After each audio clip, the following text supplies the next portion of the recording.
Bismillahirrahmanirrahim. Assalamualaikum warahmatullahi wabarakatuh. Allahu Akbar, Allahu Akbar, Allahu Akbar.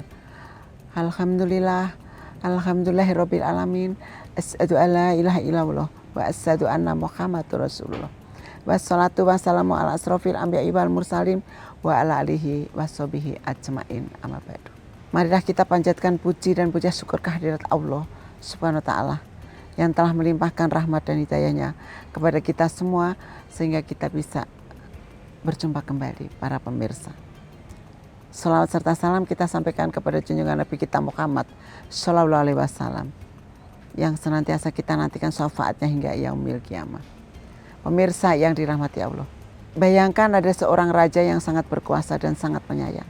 Suatu hari sang raja itu mengirimkan surat pribadi kepada saudara. Bukan surat biasa, tapi surat yang berisi petunjuk hidup, nasihat, peringatan, kabar gembira, dan jaminan keselamatan di dunia dan akhirat. Surat itu dikirim dengan perantara utusan terbaik sang raja.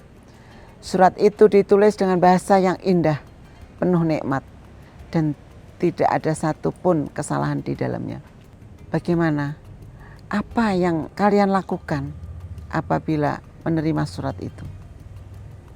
Tentu saja pasti segera akan membukanya, membacanya dengan penuh perhatian, memahami setiap kata, mengamalkan setiap petunjuknya, penyimpanannya dengan baik dan membacanya berulang-ulang. Oleh karena itu, kenapa?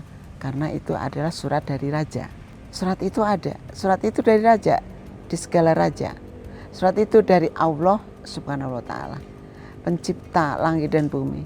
Surat itu bersama dengan Al-Quran. Tapi ironisnya, berapa banyak dari kita yang memperlakukan Al-Quran seperti surat yang tidak pernah dibuka. Tersimpan rapi di rak buku, berdebu, hanya dibuka setahun sekali di bulan Ramadan. Jadi pada kesempatan di hari keempat Ramadan ini, mari kita berbicara tentang hubungan kita dengan Al-Quran. Mari kita hidupkan kembali cinta kita kepada Kitabullah. Karena bulan Ramadan adalah bulan Al-Quran. Jadi di sini apa hubungannya? Yaitu Al-Quran dan Ramadan itu memiliki hubungan yang sangat erat. Allah berfirman, Sahru Ramadana ladzi unzila fihil Quran. Bulan Ramadan adalah bulan yang di dalamnya diturunkan Al-Quran. Surat Al-Baqarah ayat 185. Jadi ketika Allah memperkenalkan Ramadan, Allah tidak menyebutkan sebagai bulan puasa atau bulan menahan lapar. Allah menyebutnya adalah sebagai bulan diturunkannya, yaitu Al-Quran. Artinya apa? Identitas utama Ramadan adalah Al-Quran. Ruh Ramadan adalah Al-Quran. Jantung Ramadan adalah Al-Quran. Al-Quran pertama kali turun di malam Lailatul Qadar dalam bulan Ramadan. Malam yang lebih baik dari 1000 bulan itu adalah malam turunnya Al-Quran. Pemirsa yang dirahmati Allah, jika kita menjalani Ramadan tanpa akrab dengan Quran, kita seperti orang yang datang ke pesta pernikahan tapi tidak mengenal pengantin. Kita hadir tapi tidak terhubung dengan esensi acara. Kemudian Jibril dan Rasulullah mempunyai tradisi yang indah, terjadi setiap di bulan Ramadan. Di masa Rasulullah, dalam hadis riwayat Bukhari, Ibnu Abbas radhiyallahu anhu menceritakan, karena Rasulullah sallallahu alaihi wasallam, Rasulullah adalah orang yang paling dermawan dan beliau paling dermawan di bulan Ramadan ketika bertemu Jibril. Jibril menemui beliau setiap malam di bulan Ramadan untuk saling membacakan. Membacakan apa? Al-Quran. Subhanallah. Jadi setiap malam di bulan Ramadan, malaikat Jibril, makhluk paling mulia di antara para malaikat, turun dari langit untuk bertemu Rasulullah.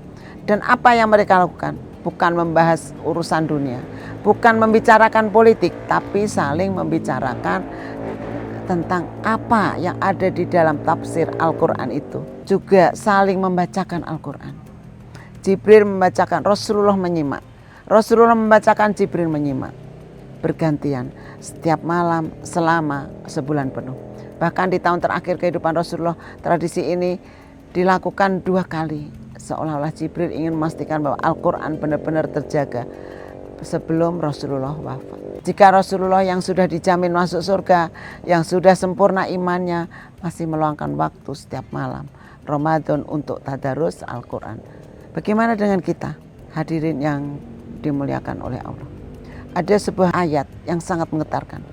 Ayat yang menggambarkan keluhan Rasulullah di hadapan Allah pada hari kiamat nanti. Wa qala rasulu ya Rabbi inna qaumit tadadzu hadzal qur'ana masjuro. Dan Rasul Muhammad berkata, ya Tuhanku, sesungguhnya kaumku telah menjadikan Al-Quran ini sebagai sesuatu yang ditinggalkan, tidak diajukan. Quran surat Al-Furqan ayat 3. Ayat ini adalah keluhan Rasulullah kepada Allah tentang umatnya yang meninggalkan Al-Quran.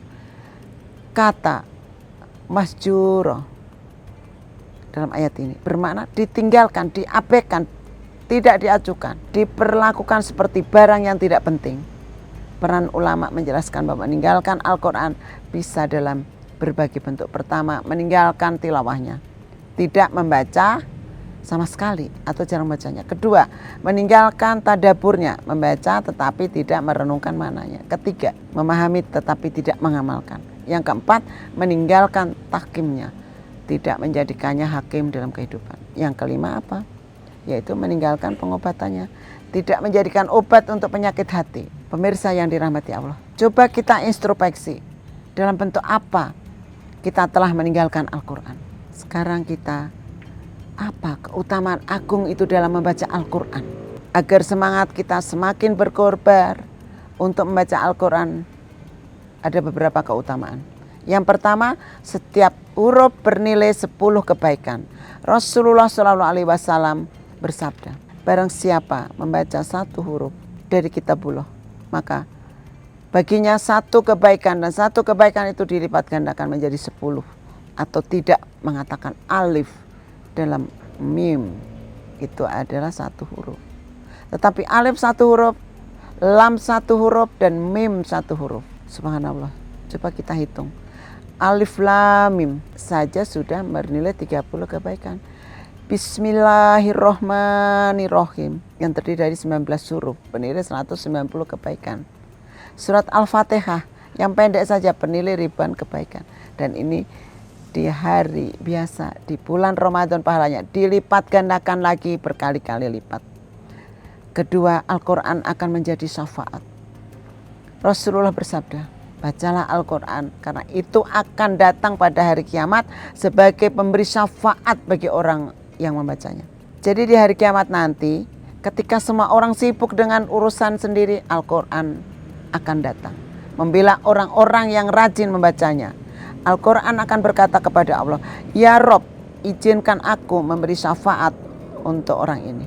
Dia adalah sahabatku dunia.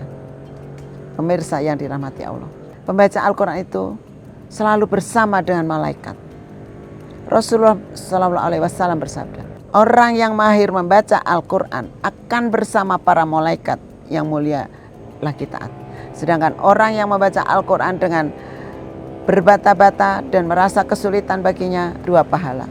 Pemirsa yang dirahmati Allah, jadi hadis ini sangat mengembirakan. Bagi yang mahir pahalanya luar biasa bersama malaikat. Bagi yang belum lancar, yang masih terbata-bata, pahalanya justru 2 kali lipat. Karena apa? Karena Allah menghargai perjuangan kita semua yang masih terbata-bata di dalam membaca Al-Quran.